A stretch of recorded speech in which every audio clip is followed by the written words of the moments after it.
కావలిలో మానస థియేటర్స్ సెంటర్లో కలుకోలమ్మ శ్రామణి ఆలయంలో ఏర్పాటు చేసిన గణేష్ పూజలు అందుకున్న లడ్డును నవరాత్రులు పూజలు అందుకున్న ప్రసాదాన్ని అంత్యతగా ధర పలికిన 2,31,000 పలికిన బిజ్జం వేణుగోపాల్ రెడ్డి పాడుకోవాలని ఈ సమయాన్ని ఆసక్తి దేవుడు కల్పించడం జరిగింది.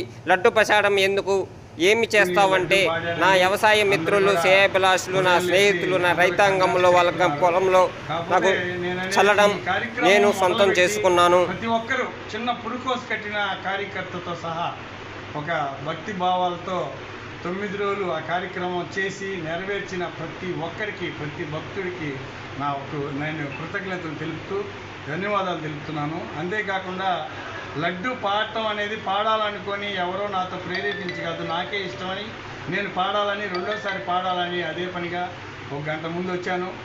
సమయం ఆ స్వామి అనుకూలించారు. లడ్డు పాడడం అనేది నాకు గొప్ప వరంగా నేను భావిస్తున్నాను. Thank you. అందరూ కూడా పెద్ద మనసుతో వచ్చి నాకు ఈ ప్రసాదాన్ని ఇంటి దాకా చేర్చి గౌరవించినందుకు అందరికీ కూడా పేరున థ్యాంక్స్ చెప్తున్నాను.